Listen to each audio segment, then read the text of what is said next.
All right, we got folks that are going to keep filing in here for a few minutes yet because we always start late. One sec.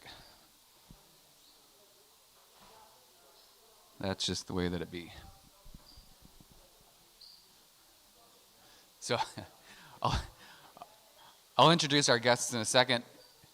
But of course, I always have to start the morning with a story. So has anybody ever been to the Bonneville Haunted House? Does that ring a bell? I'd be surprised if you had. Well, it's a long story. So we went to the Bonneville Haunted House last night. It's over in Bethany. You all know where Bethany is? Over by Cornell Road, that area, yeah. And it's a house. It's literally a neighborhood house where a group of and my friend Matt, we want some friends of ours that live over there, told me that they might be all Intel employees, which makes sense. But they run this haunted house every year. They've been doing it for like 10 years, and they basically do it in their driveway. And they build this extremely elaborate, essentially maze. And I can't do it enough justice by describing it to you. You need to see it for yourself. Suffice it to say that it's way more involved than you think it is by me telling you they do it in their driveway. Okay? Well, and they spend all year planning this, and they basically start building it, in September, October. So,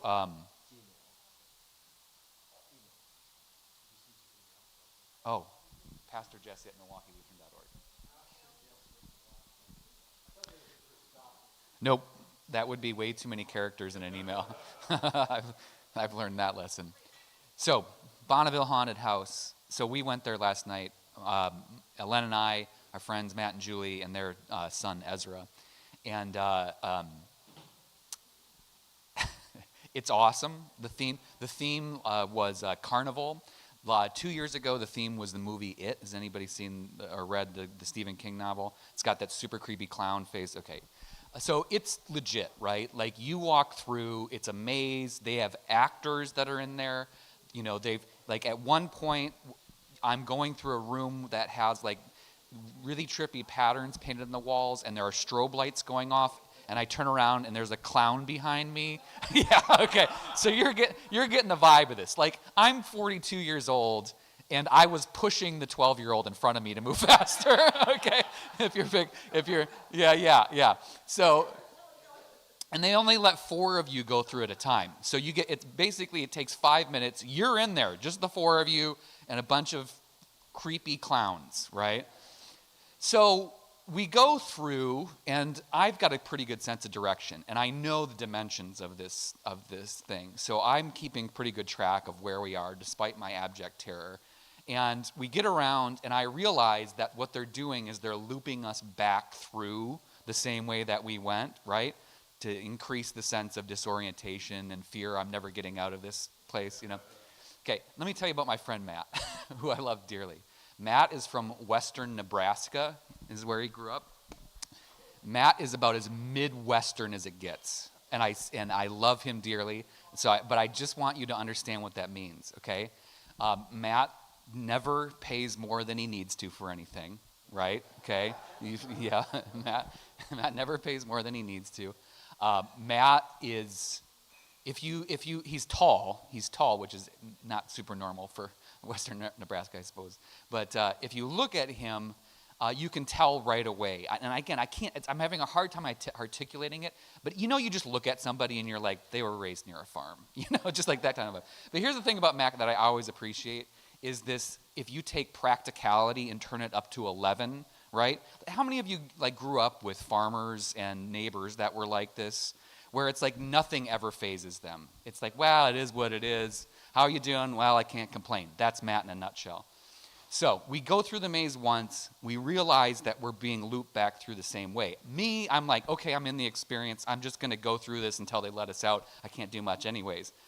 Matt, I'm not making this up, turns to a clown holding a chainsaw and says, I think we took a wrong turn. Can you tell me where the exit is? Okay. And then proceeds to ask every single scary clown that we ran in afterwards. And I want you to appreciate this picture. He is stopping to ask the clown holding a machete where the exit is. I think we took a wrong turn. And I've got another clown coming up behind me. And I'm like, Matt, shut up and move. Shut up and move, Matt. And finally, and this was the peak moment of the evening, because Ezra and his friend Owen have already gone way ahead. They've outpaced us behind. Matt is having a conversation with somebody in a scary clown costume about how he thinks that they accidentally left us in here and the next group is going to bump into us. And I've got this clown coming up behind me that's wearing bloody boxing gloves. And he just kind of looked at me and looked at the situation and fist bumped me. And then we walked out. Anyways, that was my last night. Elena and I were laughing so hard because we got in the car with Matt's wife, Julie. And I told Julie, and Julie's like, I should pretend to be surprised, but I can't. Okay. I want to extend a special thank you to Glenn and Chris and Brandy for being here today. Very much appreciate it. We asked for one, we got three. So, it's like those, it's like those buy one, get three of them packs of gum or whatever. I'm not going to do a ton of introduction. They can introduce themselves. They know more about their organization than I do. But I will just say that you hopefully have bumped into one of these folks at some point in time, as you well know. They rent a space from us upstairs where they do a lot of amazing work in Milwaukee, but in Clackamas County in general. And I just want to say a personal note of appreciation for the work that they do and how great these people are. And so, blah, blah, blah, I'm done. You guys can come up and talk. Take as much time as you want. And you sent me an email? Yeah. Oh, yeah. I suppose there should be clapping involved or something. We've only got one mic. You can pass it. Did you want me to bring something up? Please, if you could. We just emailed that to you. Apologies for not having that ready. No, I didn't tell you that you had I didn't know you had all this. the capability of. Yes. Well, this is brand new as of a week ago. So.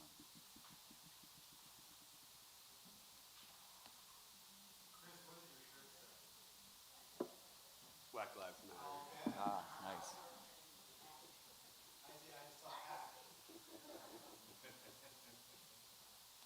Oh, look at this.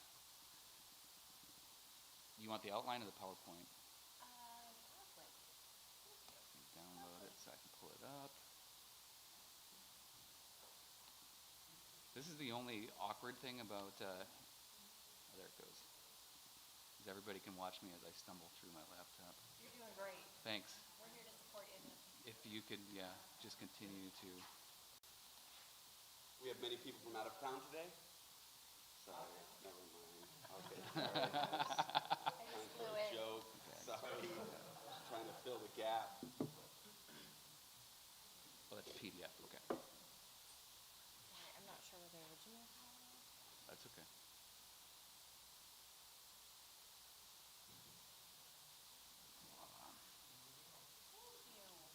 I'm sure there's a way to make it go full screen, but I don't know how to do that. So I'll I let you. actually haven't seen this one in a while, so Oh, it's going to great. be a surprise for all of us. And it's touchscreen, so you can just scroll through. Blah, blah. Yeah. Excellent. It's a little bit older from Mark. Okay. Good morning. Thank you for having us. I'm Brandy Johnson, Executive Director of both Love One and of the Father's Heart. So you're going to hear a little bit about both organizations this morning, although Love One is the organization that, as Pastor Jesse mentioned, we rent some of the space upstairs Our housing and retention teams and outreach teams meet there regularly. You'll be seeing Chris a lot in the office. So a little bit about me. I worked in a law office before doing this work. I really liked black and white and things in boxes and forms, and this work is none of that.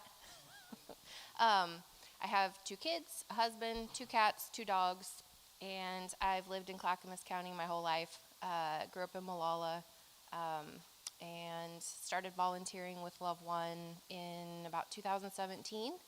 And in short order, joined the board, and then our founder, I don't know if any of you remember, Laundry Love Milwaukie is what Love One was before we changed the name. I see some head nods, yeah. Our founder, Dave McAdams, was diagnosed with cancer in 2019 for the 3rd time. And before he was placed on hospice, he asked if I would step in as executive director, and I said sure until we find a real one. And then a couple months later, COVID hit, and that sent us on the trajectory for adding the shower carts, and we partnered with you all with the clothing trailer, and then we added a couple other programs that you'll hear more about, but it's been a continual growth process since then. And about 1.5 years ago, actually about 2 years ago, we started partnering more closely with the Father's Heart, which you will also hear a little bit more about, and that kind of brings us to today. So I'll let Glenn, I'm going to let Glenn go next. Oh, fun. Hello, everybody. Glenn Sekonic. I'm the Deputy Director of Love One, and you'll also see me around the city of Milwaukee. I'm the Behavioral Health Specialist for the Police Department, so I show up to people on scene or follow-ups for people in crisis. So it could be your neighbor, could be somebody you know. I could be there to talk to them. I can tell you a little bit about myself. I come from lived experience. I used methamphetamines for over 21 years, come from houselessness, incarceration, and December 14th, I'll have 10 years clean and sober. I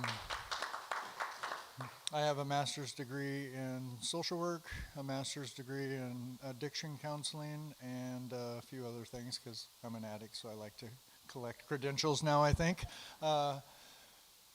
I've worked in Clackamas County for over 5 years now, over 6 years. So I helped start the law enforcement assisted diversion program in Clackamas County, and then helped create the outreach program, which we'll talk more about after we do a little bit of introductions, outreach and housing program for Love One. And then I helped create the position for the behavioral health specialist. And my wife was like, why are you not going for that? And so I went for it and I got it. And then she's like, why'd you do that? Isn't that dangerous? So here I am in multiple roles. My goal in life is to give back to the community and make up for all the wrong I did in my life. So. Good morning. My name is Chris. I am the newest member of the trio pack. We refer to ourselves as the Three Stooges. We never have, but we will from now on. Okay, thank you. I appreciate it.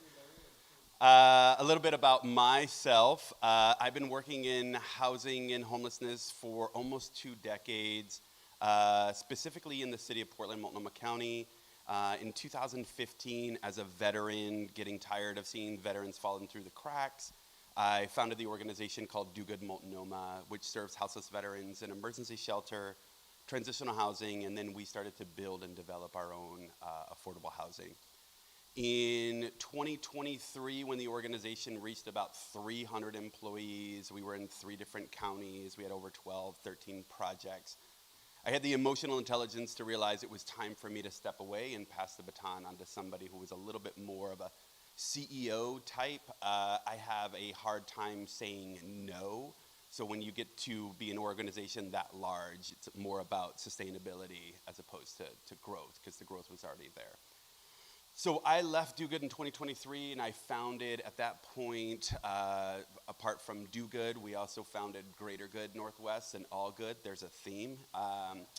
And then when I left Do Good, I was the executive director and co-founder of another organization called Evergreen Community Partners, which worked with nonprofit organizations and developers and local government to build affordable housing.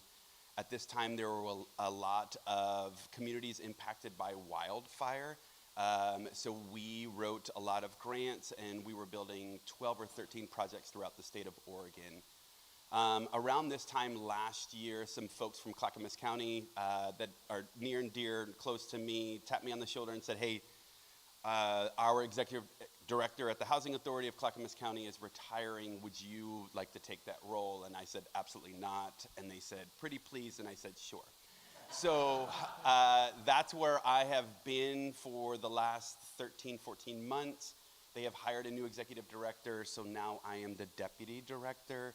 And I really, really missed engaging with communities on the other side of the table in the nonprofit world.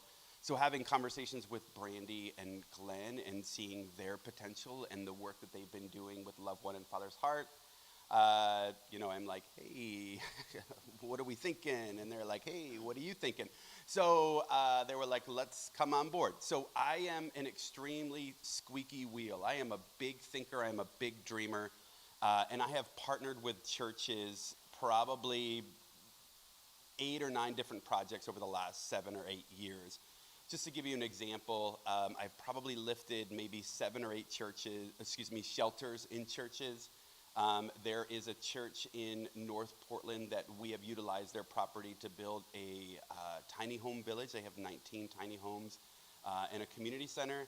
And I've also partnered with churches to utilize their property, parking lot, cut half their building down to lift affordable housing. And the biggest and closest example here is St. Mark's, which is a Lutheran church off about 54th and Powell.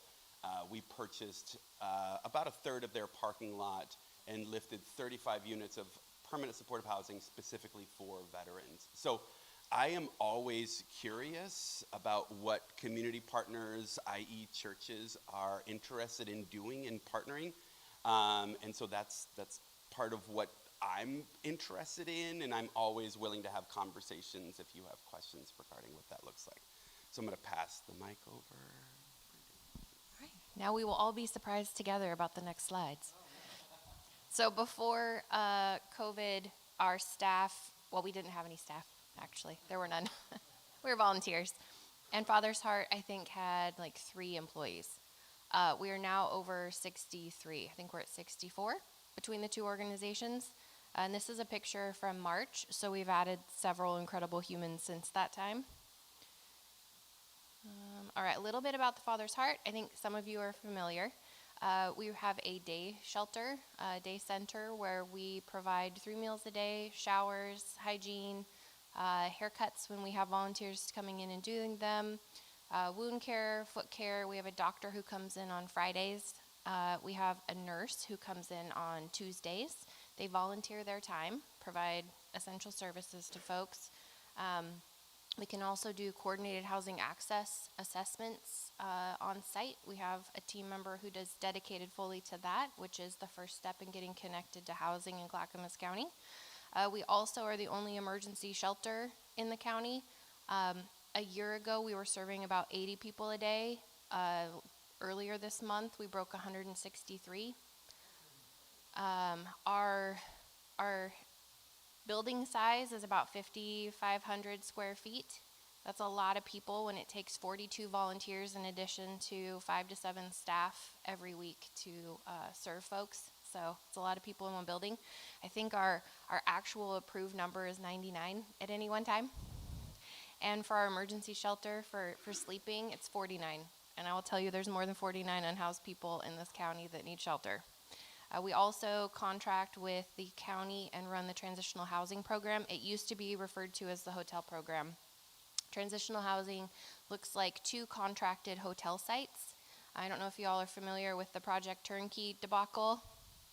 So the hotel that was proposed that the county would purchase is actually one of our contracted sites. We are already there. We were already there. We are doing that work there. We have about a quarter of the rooms in that facility contracted, and then we fully contract another location along McLaughlin. And so we can shelter, I think 2 rooms are offices, so 53 rooms total. And we have those rooms full and work on helping folks stabilize, connect to resources, get connected to medical care, all the things that have probably fallen away while they're in survival mode for so long. And then work to get them into housing, whatever appropriate housing looks like for them at that point. A couple pictures. You probably recognize Steph in that picture. State Representative Hartman, she championed some funding for us and helped secure funding for the purchase of the new Caring Place Center, which is currently the Miles Fiberglass building on Main Street in Oregon City. It's a 40,000 square foot building that will actually be torn down and a new building built, which will house Love One, Father's Heart, a federally qualified health center, and then have space for other community partners to come in. So more space, and folks will be able to receive more resources. The other photo is of food boxes. So we have housed several hundred people in the last 2 years. I'll just give you a short picture. And oftentimes, housing retention looks like continued support and engagement and meeting those basic needs. So it became very clear that a lot of folks were struggling. Maybe their rent was paid and maybe their utilities were covered, but transportation costs, food costs, all of those things were a challenge. And so we started a food box program in our tiny hallway. This is a picture from one of our contracted hotel sites. We do things like hold barbecues on the 4th of July and create community or facilitate community and activities for folks who are housed there. We do the same at the day center. That was the earlier part of the day where we did a pancake breakfast for everybody to come in, and then we went over to the hotel and did the barbecue. Our founder's husband, so our founder Terry Gant at the Father's Heart, that's her husband Marty, and that was a donation of sandwiches. In the middle is Senator Casey Jama, who is a huge supporter of ours and comes and visits and really is always asking what's going on, what's new, what are you seeing, which is really encouraging. We have kiddos who come in and volunteer with their parents or their grandparents as well. I think sometimes people think a day shelter full of unhoused individuals is scary, but turns out it's not. And we also have a high school internship program where we have 4 high school students who work during the summer for us, pretty much full time, and then also on their vacation days and just off school days, and they're paid for that. They're learning a lot of life experience, work experience, and I will tell you they are some of the most skilled individuals engaging with the folks that we serve, even more so than some of our staff and volunteers sometimes. It's amazing. All right, Love One. So we provide free laundry and hygiene. A couple years ago, we had 4 or 5 events a month. We're up to 14 a month. And as soon as the Estacada laundromat is refurbished, we'll be up to 17. So we have a team that is very busy providing a lot of free laundry. We also have a mobile shower cart that we can pair with those events. We run a rural food pantry. Every week we serve over 400 people, and that's 7,000 to 10,000 pounds of food gone in 15 minutes. And that's as much food as we're able to get. We would do more if we could get more. That's a contract with Oregon Food Bank. That's a partnership with Clackamas Service Center. That's working with all sorts of community partners to collect that food and distribute it. We have case managers from DHS who come and put together food boxes for families they're working with, as well as the folks who are coming for their own families. It's a lot of folks who are doubled up, a lot of intergenerational housing situations, and folks who are unstably housed, where it's, do I pay rent, do I put gas in the car, or do I buy food? We also have, and Glenn and Chris will go more into this probably, but we have an outreach team and a housing team. Those are primarily the folks you'll see in the hallways around here during the week. We run a trash program, sort of by accident, but it's actually a really fantastic project. And then we have a team that goes out into the rural community too. So where we were primarily in Oregon City, Milwaukie, and unincorporated in between like Gladstone and such, we're now out in Estacada, Sandy, Malala, and then we do our outreach work everywhere. Pictures, that's what our shower cart looks like. It's a 2-stall shower with the front storage area. It's all it's not We just need to hook up to water, electric, and gray water. It used to be self-contained, but that didn't work out very well because the water tank on the bottom would always hit the curbs. And it made it way too heavy to tow.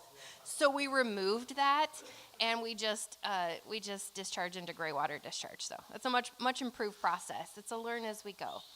Clackamas Service Center had the first shower cart that this person built in Clackamas County, and that was the test, the prototype, and ours is the second. So there were improvements, but there's still some refining to happen. Yep, on-demand hot water, yep. Yes, oh gosh, yes, and yep. We also encourage our folks, because what we started seeing is folks would bring their pets, but not comfortable leaving their dog outside while they're showering. Well, guess who also needs a shower? The pet. So lots of folks bring their pets, and they all shower, and they get clean clothes, and everybody's happy and clean, and it's great. We partner with a lot of churches, groups, community groups, Rotaries, Optimist clubs, things like that. And so those folks will come often and sponsor an event, or bring a meal, or volunteer, whatever. Dave used to call it a choose your own adventure, whichever part of the event you want to participate in. So that's a lot of how we run these events. We have some staff, but we also rely heavily on volunteers. This is one of our Milwaukie events. I think that was one of the hottest days of the year, actually. And Milwaukie Laundry does not have air conditioning. It was very warm in there with all those dryers going. And that's Augie right there. He is the son of one of our staff members, and for the first year and a half of his life, he came to work with her every day. There's our team, more of our team in the laundromats, the various ones we use. There's Malala, there's Oregon City. We do like to celebrate holidays and birthdays and anniversaries and any other thing that pops up, so it can get a little wild and wacky sometimes. That's a picture of our rural food pantry. We do that at Redland Grange, and that space is completely packed with food. There's usually food piled up under the tables, on top of the tables, and again, it's gone in 15 minutes. You may have seen our van around. That's what it looks like. Hard to miss. Trash events, we call them extravaganzas, because we quickly learned that if you ask someone to sign up for an event, a trash event, they're like, but if you call it an extravaganza, people are like, oh, what is that? We'll sign up, we'll come find out. Well, do you want to talk about trash events? Oh, yeah, sure. Yeah, so, that was a fun one up there. That was when I actually got to bring a skid steer out, and if you don't know what a skid steer is, it's a bobcat on tracks. Oh, and it was so fun. And the bottom one down there, that is the natural area over behind Milwaukie Storage, over by the marketplace. So we actually did a cleanup here in Milwaukie, and it was really bad down that area. There was several camps. So we don't do camp clearings. We go in and help people get connected, and help most of the times when we come out, they don't know where to put their trash. Some will collect a lot of stuff and then don't have no place to put it when they decide what they need and what they don't need. So we come in and see if they're connected to any services or what they would like to be connected to. I think about that one here in Milwaukie. Brandy and I she ended up being a DV victim, and we ended up getting her to the DV shelter in Gresham. So that actually ended up being a really great connection for her. And then we were able to come back after she got what she wanted out of there, and then bring a dumpster out and clean stuff. You see the blue bus up there? That's what we call as our CHOFfice. And people do CHA assessments, which is Coordinated Housing Access, which is the entry point for anybody in Clackamas County to get into the housing system. And that's April. She's doing CHA assessments right out of the back of her van. And then we pay people with lived experience, whether they're on site or they have lived experience and they come and they access services through us and they come out there. It's usually about a 3-hour event, and we feed them. And in the beginning, we feed them and get snacks and water, make sure everybody's watered, and then at the end, we'll give them a $100 gift card for working for 3 hours. So it's been a really good turnout. The middle picture and the far left over there, that was Clackamas Road, and that's over by KB Recycling. You can see the progress. I mean, that's the before picture, and then next to it is the after picture, right? And we've housed multiple people off of that street. So it's not just about going out and helping clean up trash, it's getting our outreach workers out there. We actually had some county members out there doing, getting people into CHA, and then, you know, really seeing what's the best fit and where people want to go, and then connecting them to our housing teams.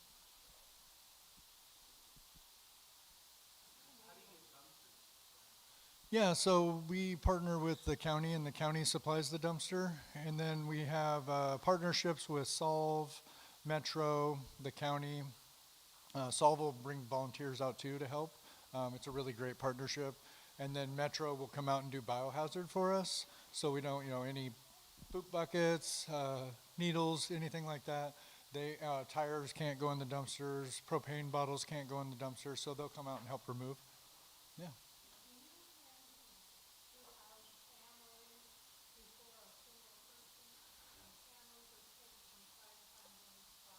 Yeah, I'm going to let Chris, that's a perfect transition into our housing program.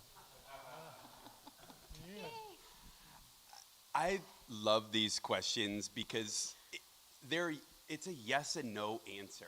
So most communities, based on the resources that they have available, the availability of the resources, they usually do what's called a vulnerability index.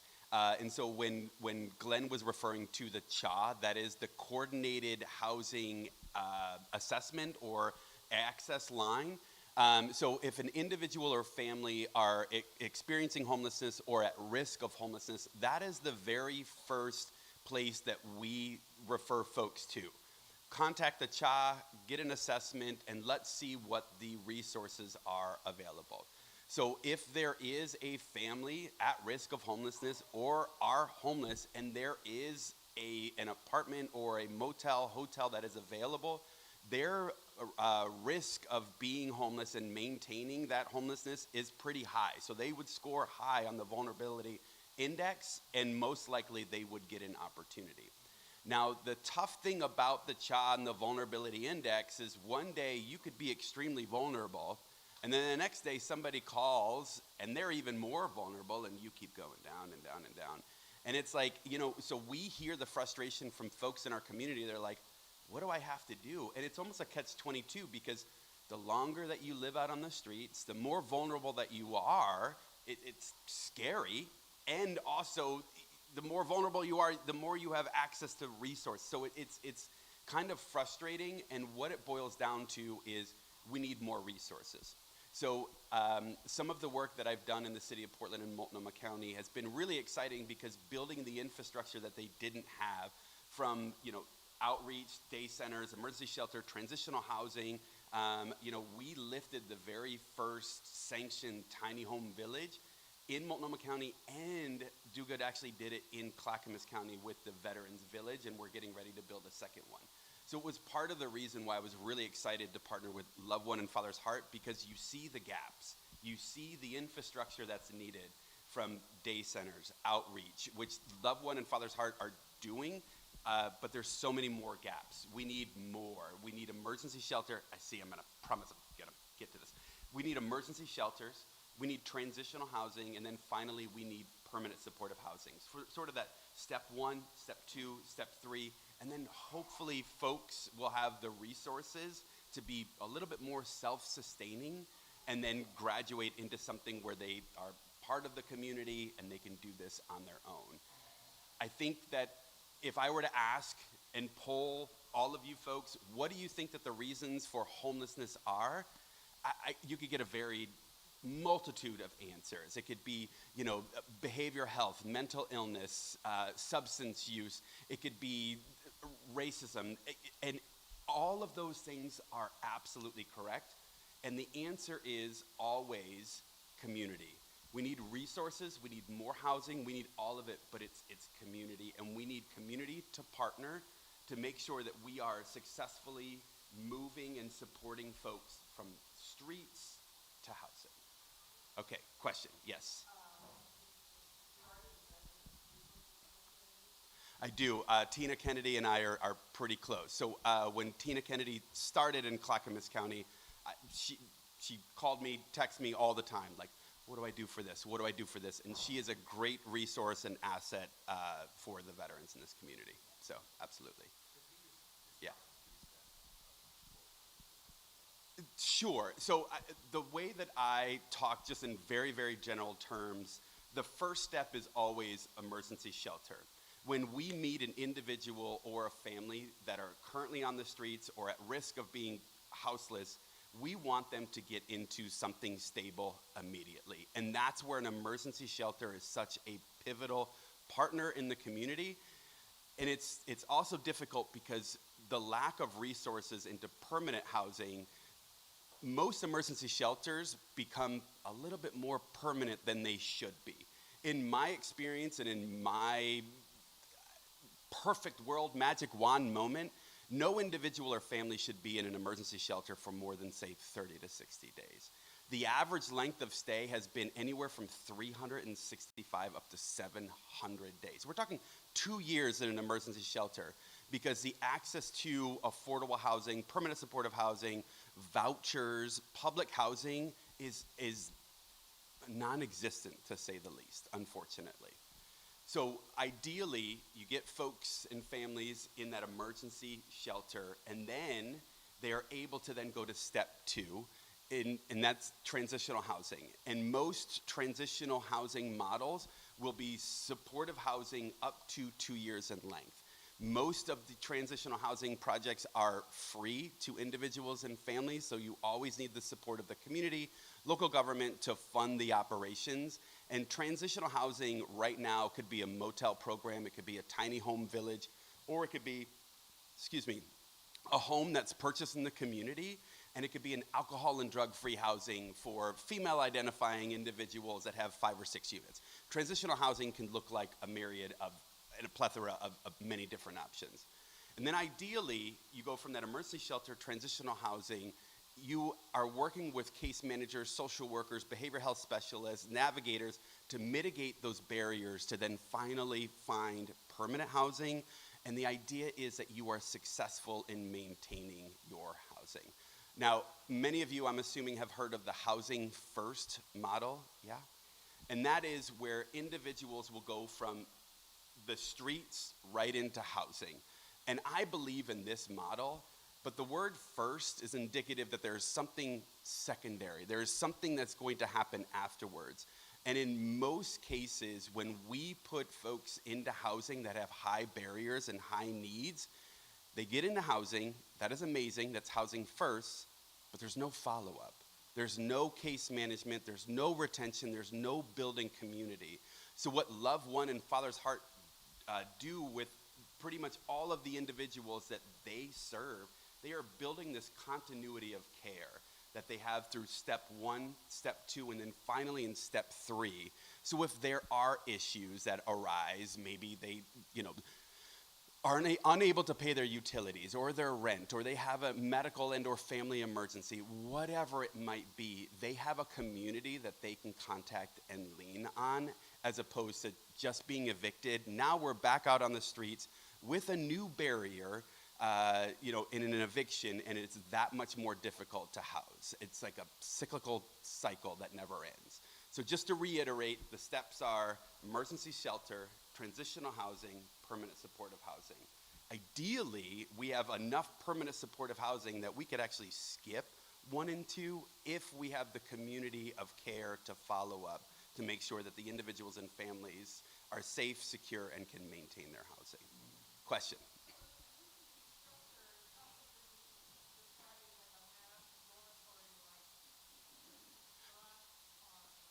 That is a great question. So if you would have asked this maybe 10, 15 years ago, emergency shelter was like one flavor, one size fits all. It was congregate shelter. And I think some of the things that being a little bit more culturally specific and culturally sensitive, and then even COVID, I hate to say it, there were a couple of benefits that happened during COVID, and motel, hotel, shelter, and having individual spaces was one of them. So in the areas in like Multnomah County and Washington County that build up emergency shelter, there is a lot more choice. And in fact, Brandy was saying that there aren't any emergency shelters in Clackamas County. There are a smattering of some DV emergency shelters, but Clackamas County and the city of Milwaukee are getting ready to open up the very first shelter. It'll be 13 beds for both male and female identifying. They'll have their own shared rooms, so I think there's like 2 or 3 beds at most. And it's only 13 beds, so it's small, it's intensive, and it will be connected to what is being called a 23-hour stabilization center. So hopefully what it will do is when emergency personnel have to engage with individuals that are probably going through a behavioral health crisis, it will divert them from going to jail, instead going to the supportive stabilization center, and then there will be 13 beds available to help serve individuals experiencing homelessness in this community. That is the priority. Yeah.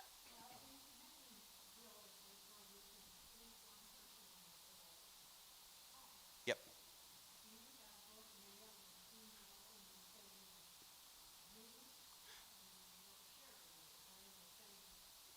That is a great question. So every single tiny home, even if you're in that village with your spouse, for instance, they are what's called an SRO, a single resident occupancy.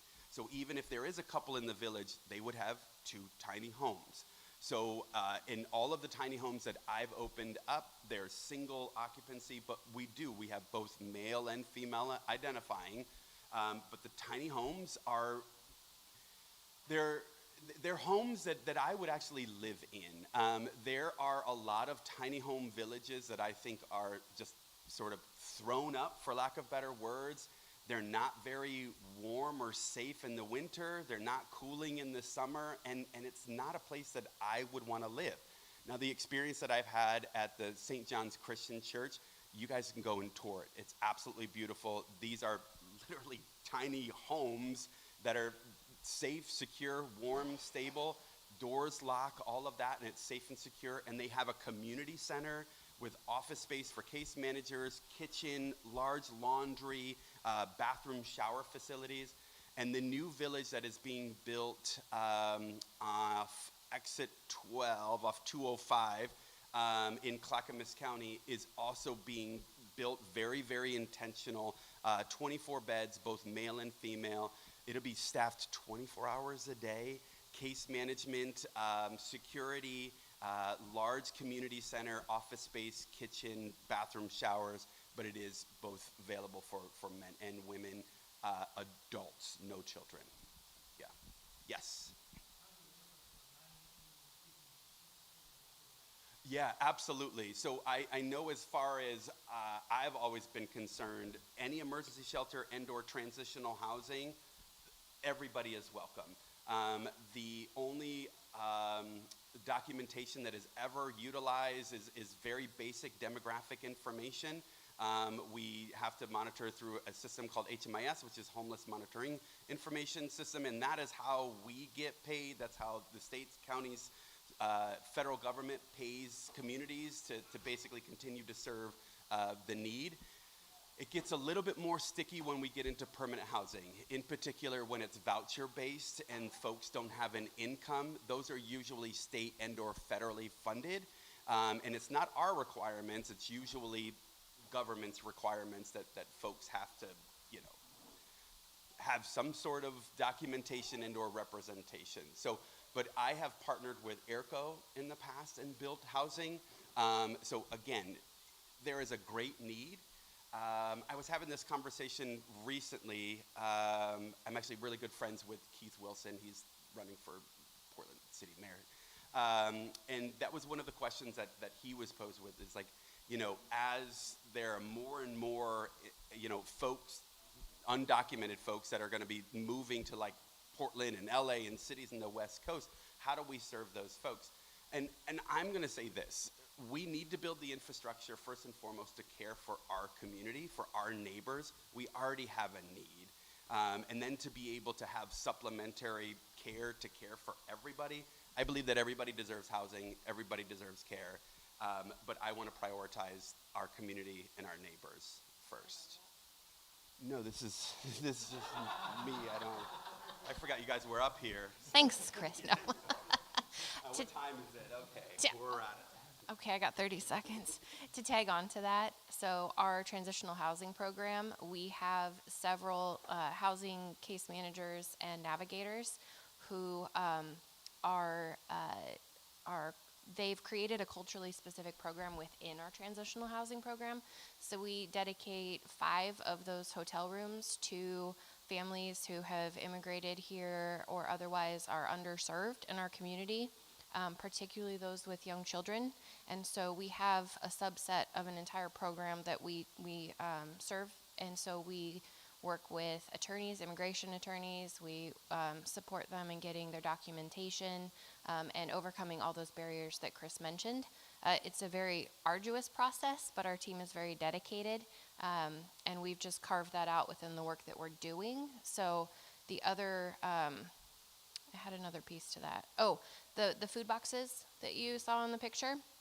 Every other week, our team gets together and puts together culturally specific food boxes.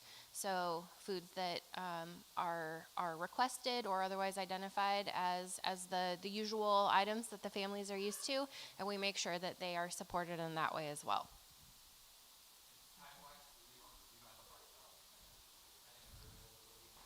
We're going all afternoon. Well, yes.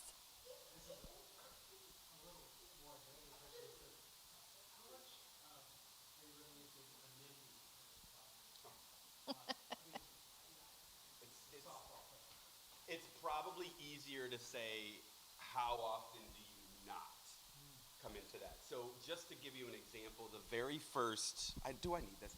The very first, oh, did you not hear the question?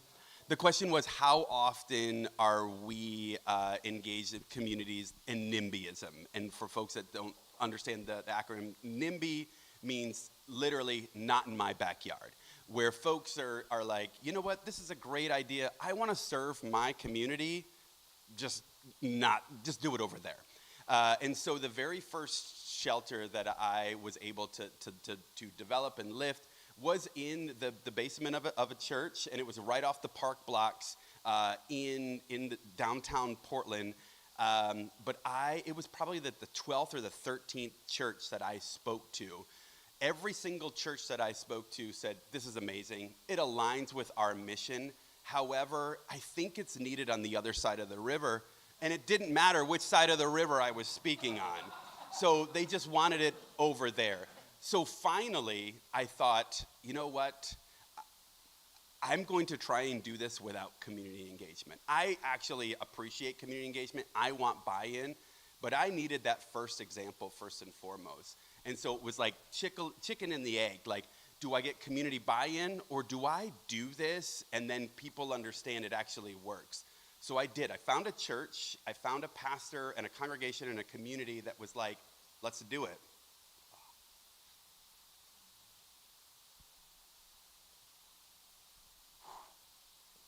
I usually get emotional like 2 or 3 minutes into it. I mean, it's like a long time. Wow. Okay, great. And I partnered with the city of Portland. This is way back before the Joint Office of Homeless Services even existed. The city of Portland said, we will fund you. They gave us $70,000 for a shelter that had to last 9 months. So that is absolutely peanuts. But we did it. We had an overnight shelter at a church in the park blocks across from the art museum. So just giving you an idea. And when we were leaving, we had a U-Haul truck that was picking up all the mats and cleaning supplies and whatever. And I had community members stopping, and they're saying, they saw the mats, are you putting a shelter in there? And I'm like, actually, we've been here for 9 months, and we're actually moving to a larger facility. They had no idea. So that was that example of like, it can work, and you will not even see the impact. There was zero impact. After that point, I was like, okay, let me do the right way and do the community engagement and the buy-in and all of that. And it works, but it's very, very difficult. Just to give you another example, when we did the tiny home village at St. John's Christian, it was right near a preschool, elementary school, and they were like, this is horrible. You are going to bring in all of the crime, and just, our kids can't have this and do this. First and foremost, they had individuals that were camping outside of their schools, like probably close to 24. So when we were able to build that tiny home village, and we had staff that were now engaging with the community, there were no more campers, so that was amazing. And then they saw the impact and the change, but we ended up having a meeting in an auditorium because it was the largest in the community. And people literally, if they handed out tomatoes, they would have thrown them at me. But 2, 3, 4 years later, that community is invited. St. John's does a parade every single year. They're invited to be a part of the parade. They are actually part of the community. And they have neighbors that say, hey, my brother, my sister, my daughter, my neighbor is houseless. How do I get into this village? And it's just turned around 180. But you need a proven model. And I'm just going to say this. Not every organization is created equal. A Love One and a Father's Heart, like, they literally are the heart of the community. We are bought in. It is intentional. And not every single nonprofit is the same. And so I had a choice when I was leaving the county to say, this is the organization I want to be a part of. And I chose Love One and Father's Heart. So do you want to say, I'm like on a roll here. I don't know. Really good. I would also say for Love One, because we go into communities and we build those relationships, that in and of itself has been a challenge in some communities. They're saying, if you're going to come do laundry, you're going to draw all of the homeless and the drug addicts and all, and in their words, this is going to create a problem. It's going to negatively impact our community. Like, hi, these people are already here and they need clean clothes. Like, let's talk about that. One example is we recently, in the last 6 months, started doing events in Sandy. And a month or two into that, I got a call from the city manager, and he's like, hey, can we meet? Can we set a time? Like, I got to report back to my council, and they're asking a lot of questions. And so to Chris's point, sometimes we ask for permission, and sometimes we ask for forgiveness. And I said, sure. And so we met at the event. He goes, I wouldn't even know you're here. There's nobody lined up outside. There was lunch being served inside. Everyone was orderly and engaged, and neighbors were coming and bringing donations to share with people. And he was so impressed. And then I provided the data and the photos and all of the things so he could report back to the council. Turns out they actually kind of like us. The next week, their code enforcement officer showed up. And he has been there every week since. It is the highlight of his week to hang out with all of the folks that he's normally ticketing and pursuing around town. And then a couple weeks after that, one of their officers showed up, and he's hanging out and having pizza and connecting, right? So it's really building the community based on the community we're serving. And it's very specific. The flavor of a Sandy event is going to look wildly different from Milwaukie, from Malala, from Estacada, from Oregon City. We have our county commissioners who come to our events. I had Commissioner Schrader a couple weeks ago with me in my truck, and we were driving around, and she had so many ideas and was so excited to do. She's been there before, but just to see what we're doing. And so communicating that very clearly. And with Father's Heart, we've been in a residential neighborhood for a very long time, and until just a year and a half, 2 years ago, it was run very much like we don't engage with the community. We just try to deflect if there's complaints. But the reality is, when you have that many people being served in a small space, it's impacting homeowners, it's impacting the community, and we need to address those things. And so we've held community meetings. We have a good neighbor agreement with our neighborhood association. We meet regularly with the mayor and a council that she kind of formed, an advisory council. We also, I just lost my train of thought. We do good work. Well, yes, we do good work. Oh, what I was going to say is Stephanie and I have both made sure that all of the housed residents in the area, as well as business owners, have our phone numbers, and they text us. They'll send a picture like, hey, so-and-so slept on the sidewalk across from my business. Great, we're on it. We send somebody down. Oh, there's a pile of trash. Now, granted, we're not the ones sleeping on the sidewalk, and we're not the ones creating the piles of trash, but we will go address that every time, and we're quick to respond and engage because we want to be good neighbors. It's just as important that we are good neighbors to our housed community members as it is to our unhoused, right? If we're going to be a healthy whole community, it takes everybody. It's not just one or the other. That's probably what I do. Yes, Matt.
Yes. So I would say always my number one answer is share what we do with other people. Let people know. Because if they're like, oh, Milwaukie Lutheran supports Love One and Father's Heart, and here's why. Like, here's some tangible reasons why this aligns with our mission, vision, and goals, right? Why it's important. So, because as much as the work matters, because it does, so does the reputation, which we were kind of touching on. So the more we make the community feel smaller and networked, the more helpful it is. Another thing, and this isn't necessarily speaking to like show up, here's a tangible action item, but the fact that Pastor Jesse was like, hey, we have this space. Can you guys use it? And just generously opening that up to us, and having a home base that makes it easy for our team to deploy into the community, because we're getting referrals from community partners and law enforcement. Like the other day, I think I got 5 in an hour. So that in and of itself is huge. Dawn and Rita, I don't know if you've seen our veteran outreach worker and his service dog Rita, but they're here quite a bit. Yeah. When they call, be like, Dawn, can you get over and check on this person? Can you do that, right? Like that is you all showing up and supporting us. It doesn't mean that you have to be there on the street with that person, but you're sharing your space with us. And I know Chris has some other ideas, but I would say those are some, instead of, if someone's looking to create a group and you want to make sandwiches or you want to come to an event, like please do. Reach out to us. We'd love to have you. It doesn't have to be a committed thing forever and always. It can be a one time. It can be once a quarter. It can be really it's choose your own adventure. It's whatever touches your heart. I mean, some people really like to show up and swipe the cards and keep the washers and dryers running. And some people are like, I don't want to be in that laundromat for anything, but can I drop off some bath towels? You know, sure, yes, absolutely. But I think there's some other ways too that partnering with you all makes sense. That was perfect. I just want to add, Love One Father's Heart is one piece of the puzzle in the bigger picture.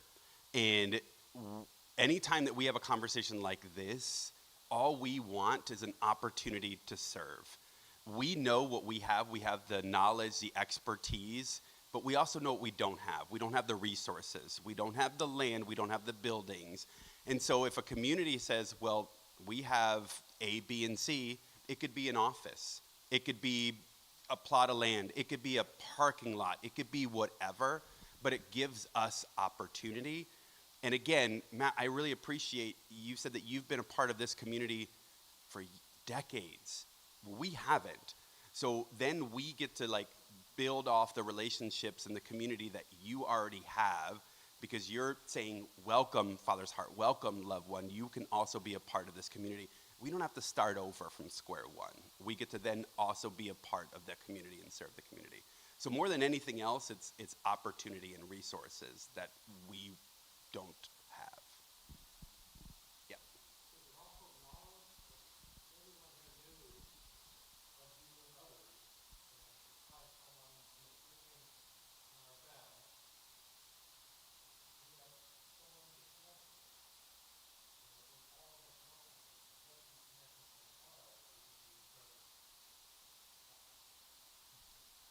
Absolutely. Yes.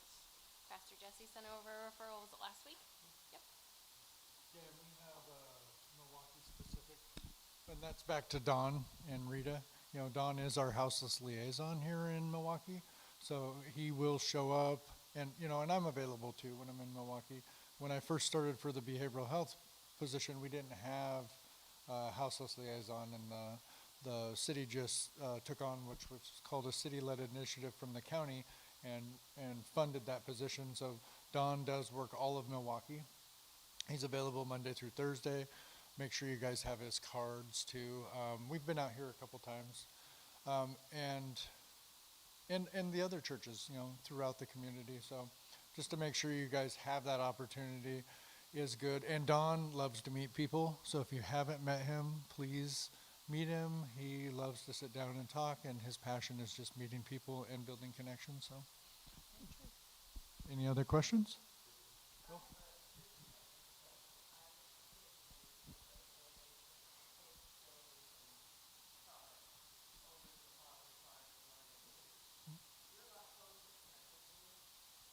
Absolutely.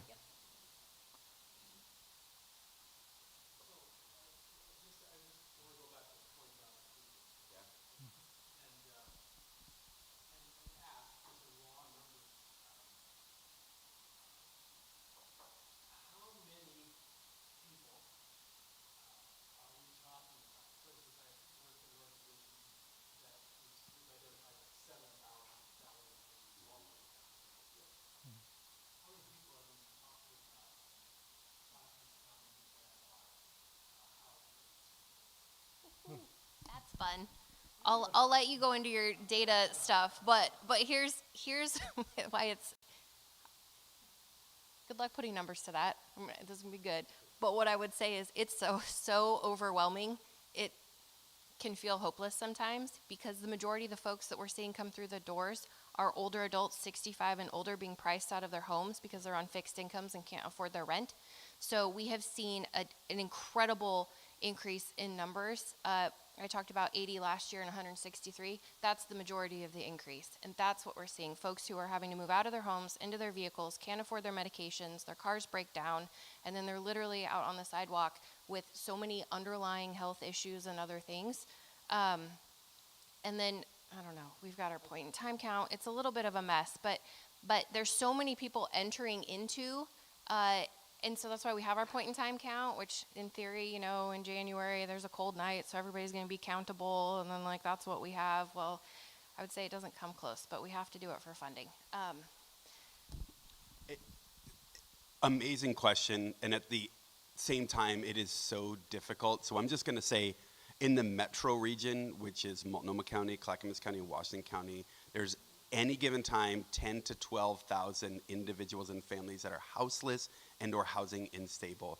And I think that it's really important to identify the metro region and just not Clackamas County, because when we had veteran-specific shelters and housing in Multnomah County, the amount of veterans that were displaced from Clackamas County because there weren't resources and they had to move into Multnomah County. And so it's really tough because when Brandy's talking about the point in time, it's literally a Polaroid shot of where you are at that point in time. And so somebody displaced from Clackamas County in Multnomah County, they are now counted as being houseless in Multnomah County. So our Clackamas County numbers are a little bit skewed. And so to be able to have resources, permanent supportive housing, affordable housing available for folks that are displaced from Clackamas County so they can move back home, they can move back in their neighborhoods. And then Brandy's absolutely right. One of the highest population of housing unstable is 55 and older. So in closing, because we're getting to that point, you can still, I'm gonna hang out, I'm gonna have more coffee, I promise, there's sugar cookies. The question is not what can we do or what is available or whatever. Honestly, like I would love to see this group of folks and the rest of your community start to have a conversation about what you want to do. Because I promise you, there is a need. There is a need for veterans. There is a need for families. There is a need for 55 and older. There is a need for BIPOC communities. And whatever you are invested in, whatever you have buy-in, whatever your community says, you know what, this is the greatest need. We want to serve this population, and it also aligns with our mission. I can guarantee we're going to be like, awesome, because there's a need for that. So. Again. No, you can do a mic drop and just, yeah, you got this. The other thing I would say is, like Glenn mentioned, the DV, the person who had experienced DV, we had to take her to Gresham to find an open bed, right? And it's not to say we don't have amazing providers that support domestic violence survivors in Clackamas County. It's that they are beyond that capacity, like beyond capacity. And so, Chris mentioned ERCO, Immigrant and Refugee Community Organization, right? They do culturally specific programming and support services, but they are beyond capacity also, which is why we created our own internal, like, how do we address the need at the same time in collaboration, not in competition? How do we round out these resources? And families, you know, the thing that kills me, like it just kills me, is that kiddos attend a school, they build friends, they trust their teachers in that community, and we don't have resources to keep them here. So they become unhoused, and we're looking at family shelters in other counties. That is a challenge for parents who are trying to maintain employment. That is a challenge at best for kids. It disrupts their entire system, their entire routine. So to Chris's point, the more we can build out the resources in Clackamas County, so when someone experiences houselessness or is unstable, we have an option to keep them, maybe not even just in Clackamas County, but in their school district, in their community, where they know the checker at the grocery store, where they know the gas station attendant, right? Like they know, they have their routines. That's what we need to prioritize, because the more we disrupt people and shuffle them around just under the name of let's find you shelter, the more we're creating more trauma and more issues that arguably those kids are going to be back at the other end of this cycle, and we're going to be serving them.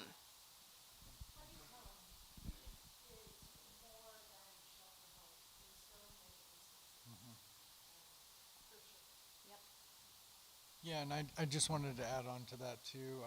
You know, when I think about housing, I think about houselessness.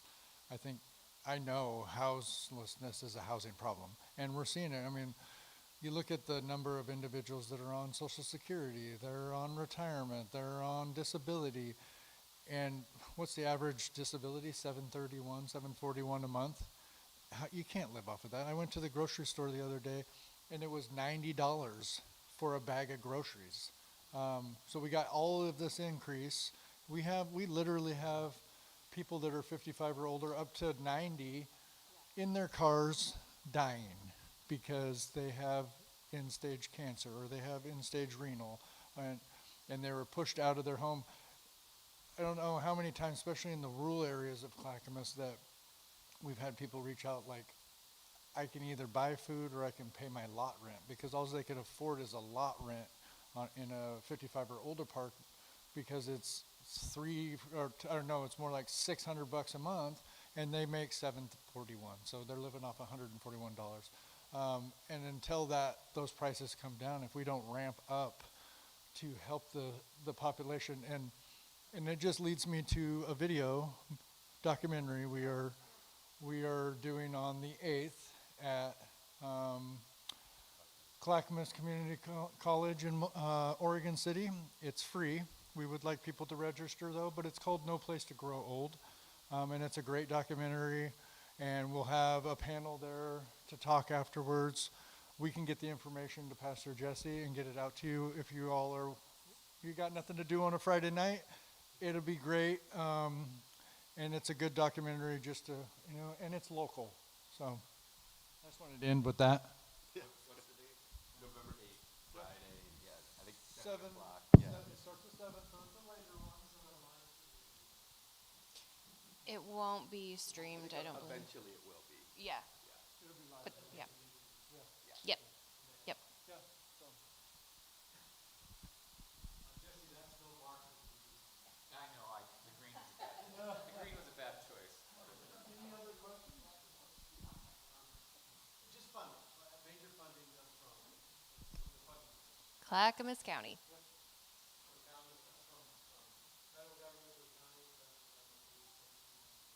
Both.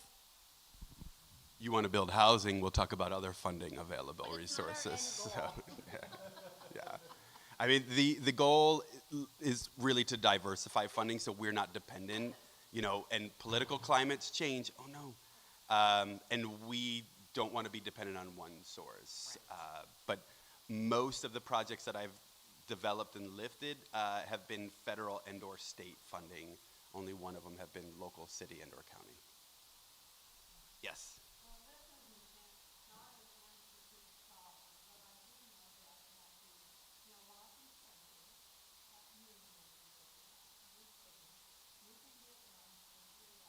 Yep.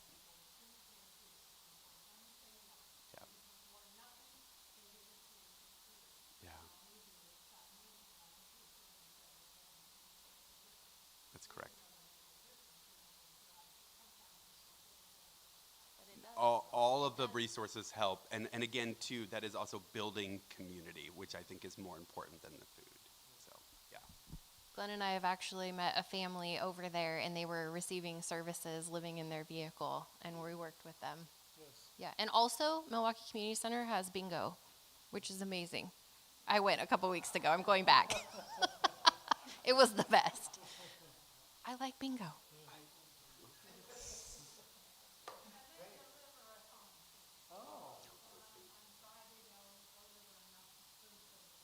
Oh, that's amazing. Thank you.